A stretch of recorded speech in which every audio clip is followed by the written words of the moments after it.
অভাবের কারণে আজকে নিজের ঈমানকে বিক্রি করে দিচ্ছি। আজকে সামান্য একটু অভাব দেখলে আজকে অনেক মুসলমান আজকে অর্থ সম্পদ বাড়ি গাড়ির লোভে আজকে নিজের মুসলমানিত্ব বিক্রি করছে। আবার অনেক মুসলমান নিজের ঈমানকে বিক্রি করে তিনি আজকে তার আখিরাত গুজাইতেছেন। কিন্তু তাদের ঈমান আর সাহাবায়ে কেরামের ঈমান কোনোদিন এক হতে পারেনি। পারে? জোরে বলেন, পারে না। সাহাবায়ে কেরামের ঈমান, সাহাবায়ে কেরামের ঈমান এতটা মজবুত ছিল সাহাবায়ে কেরামের ঈমান। আল্লাহর নবীর চাচাতো ভাই হযরতে আলী রাদিয়াল্লাহু তাআলা আনহু রাসূলের চাচাতো ভাই, আবার বিশ্বনবীর সবচাইতে আদরের মেয়ে ফাতেমার তার মেয়ে জামাই হলেন হযরতে আলী রাদিয়াল্লাহু তাআলা আনহু। সকলের নাম শুনেছি। হযরতে আলী রাদিয়াল্লাহু তাআলা আনহু নবীজির জামাতা। তাদের ঘরে তো অভাব অনটন থাকার কথাই না, ঠিক কিনা? যেই নবীকে না বানাইলে পৃথিবীর কোনো কিছু তৈরি হতো না, যেই নবী পৃথিবীর শ্রেষ্ঠ নবী, সেই নবীর মেয়ের ঘরে খাবার নাই। আবার বিশ্ব নবীর চাচাতো ভাই আলী, সেই আলীর ঘরে খাবার নাই। হযরতে আলী রাদিয়াল্লাহু তাআলা আনহু ঘরের ভিতরে আসলেন। আয়েশা দেখতেছে আলীর দুইটা সন্তান হাসান এবং হোসাইন কাঁদতেছে। হযরতে আলী জিজ্ঞেস করলেন, ফাতেমা, হাসান এবং হোসাইন কেন কাঁদতেছে? হযরতে ফাতেমা বলতেছেন, আলী গো, আপনার হাসান হোসাইন ক্ষুধার যন্ত্রণায় কাঁদতেছে। আপনি জানেন না ঘরের ভিতরে কোনো খাবার নাই, আপনার হাসান হোসাইন ক্ষুধার যন্ত্রণায় কাঁদতেছে। হযরতে আলী রাদিয়াল্লাহু তাআলা আনহু তিনি ঘর থেকে বের হইয়া বিশ্বনবীর দরবারে গেলেন। বিশ্বনবীর দরবারে গিয়া বসে রয়েছেন। আবার কিছুক্ষণ পর হযরতে আলী আবার ঘরে ফিরে আসলেন। হযরতে আলী দেখতেছে হাসান হোসেন কাঁদতেছে। ফাতেমাকে জিজ্ঞাসা করতেছে, ফাতেমা, ঘরের ভিতরে কি কোনো খাবার নাই? বলে, না না, ঘরের ভিতরে কোনো খাবার নাই। হযরতে আলী আবার বের হইয়া গেলেন ঘর থেকে। কারণ সন্তান যদি বাবার সামনে না খেয়ে কান্না করে, কোনো বাবা ধৈর্য ধারণ করতে পারেনি? বলেন, কোনো বাবা ধৈর্য ধারণ করতে পারে না। হযরতে আলী তিনি আবার ঘর থেকে বের হয়ে গেলেন। প্রতিমধ্যে যাওয়ার ভিতরে তিনি রাস্তার ভিতরে দেখলেন একটা স্বর্ণ মুদ্রা পড়ে আছে, 1 টাকার। হযরতে আলী রাদিয়াল্লাহু তাআলা আনহু সেই টাকাটা তুললেন।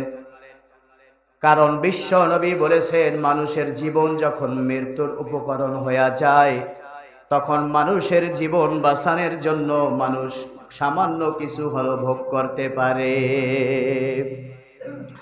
হযরতে আলী রাদিয়াল্লাহু তাআলা আনহু স্বর্ণ মুদ্রাটা হাতে নিলেন। তিনি হাতে নিয়ে তিনি মালিকের কাছে কান্না করতেছে, মালিক, আমার ঘরের ভিতরে খাবার নাই, আমার হাসান হোসেন কাঁদতেছে।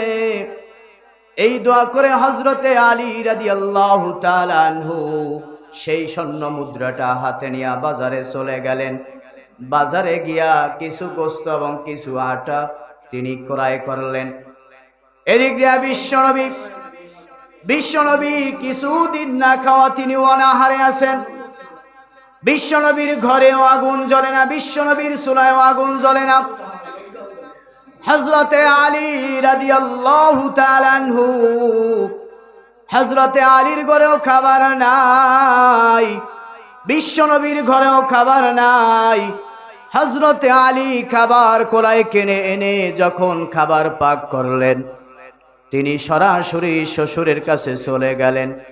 শ্বশুরকে বলতেছেন, ইয়া রাসূলুল্লাহ, আপনার ঘরেও চুলায় আগুন জ্বলে না, আমার ঘরেও চুলায় আগুন জ্বলে না। সুতরাং আপনি চলেন চলেন আমার বাড়িতে চলেন, আপনাকে আমি দাওয়াত দিয়ে আমার বাড়ির মেহমান বানাতে চাই। সুবহানাল্লাহ। হযরতে আলী, যার ঘরে খাবার নাই, সন্তান কাঁদতেছে। আমাদের ঘরে যদি খাবার না থাকে, আমরা যদি খাবার পাই, তাহলে কোনোদিন কোনো মানুষকে দাওয়াত দিয়ে খাওয়াবো ভাই? কারণ নিজের ঘরেই তো অভাব, ঠিক কিনা? কিন্তু এত অভাবের পরেও তারা নবীকে কতটা ভালোবাসতেন যে নবীকে ছাড়া এক লোকমাও খাবার তারা খেতেন না।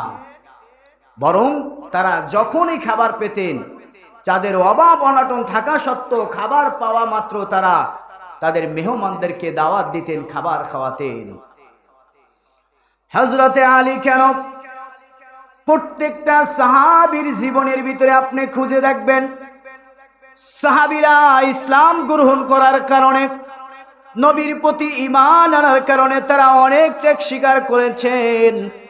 শুধু তাই নয়, অনেক সাহাবীর জীবনী এমনও দেখা গেছে, আজকে তো আমরা 3টা কাফনের কাপড় নিয়ে ঘুমাইতে পারি, কিন্তু এমন সাহাবী আছে একটা কাপড় পর্যন্ত তারা কাফনের জন্য পায় নাই। আল্লাহর নবীর সবচেয়ে প্রিয় সাহাবী ছিলেন হযরতে মুসআব ইবনে উমাইর রাদিয়াল্লাহু তাআলা আনহু, যিনি উহুদের ময়দানে তিনি শহীদ হয়েছিলেন ইসলামের জন্য, যিনি বিশ্ব নবীকে মহব্বত করে ভালোবেসে উহুদের ময়দানে গিয়া তিনি যুদ্ধ করতে করতে তিনি শহীদ হয়ে গিয়েছিলেন। হযরতে মুসআব ইবনে কাব রাদিয়াল্লাহু তাআলা আনহু, এই সাহাবী যখন শহীদ হয়ে গেলেন, তাকে কাফন দেওয়া তো সম্ভব নয়। একটা জামা মাত্র, তার একটা গায়ে চাদর ছিলেন। ওই সাহাবীকে দাফন করবেন এরকম কাপড় নাই, একটা মাত্র কাপড়। ওই সাহাবীকে যখন দাফনের জন্য যখন মাথার কাছে কাপড় টানে, আবার পায়ের দাঁড় বের হয়ে যায়, আবার পায়ের দাঁড় যখন ঢেকে দেয়, মাথার দাঁড় বের হয়ে যায়।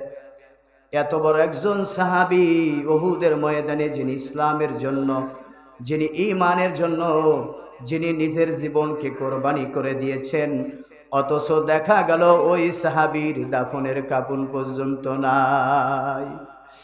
সাহাবী ডাক দিয়া কয়, রে সাহাবী,